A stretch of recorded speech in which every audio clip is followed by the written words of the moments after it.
வணக்கம். நான் நிலவன்பு ஆர்கானிக் ஃபார்ம்ல இருந்து மேகலா சண்முகம் பேசுறேன். நம்ம இப்ப என்ன செடியை பார்த்துட்டு இருக்கோம்னா, இந்த செடி பேர் தாங்க காட்டு கருவேப்பிலை. அது என்ன காட்டு கருவேப்பிலை? எல்லாருக்கும் கருவேப்பிலை தெரியும். இந்த காட்டு கருவேப்பிலையை நிறைய பேர் பார்த்திருக்க மாட்டாங்க. இத பத்தி சொல்றது தாங்க இந்த வீடியோ. நம்ம சேனலை இன்னும் சப்ஸ்கிரைப் பண்ணாதவங்க சப்ஸ்கிரைப் பண்ணிடுங்க. அப்படியே அந்த பெல் ஐக்கானையும் கிளிக் பண்ணிடுங்க. வாங்க வீடியோக்குள்ள போகலாம். இந்த காட்டு கருவேப்பிலையை யாரும் காட்டுல எல்லாம் போய் நட்டு வைக்கிறது இல்லைங்க. இந்த காக்கா குருவிங்கெல்லாம் போடுற எச்சத்துல தானா வளரக்கூடிய மரம் தாங்க இந்த காட்டு கருவேப்பிலை.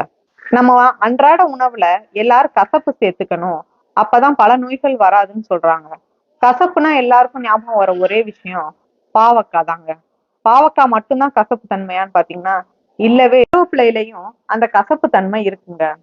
நம்ம தெரிஞ்சோ தெரியாமலையோ டெய்லி தாளிப்புல அந்த கருவேப்பிலை யூஸ் பண்றோம். ஆனா அதை சாப்பிடுறோமோன்னு பாத்தீங்கன்னா இல்லைங்க, எடுத்து வெளியே வச்சிடறோம். கண்டிப்பா அதை சாப்பிட கத்துக்கணும். நம்மளுக்கு உடலுக்கு தேவையான கசப்பு தன்மை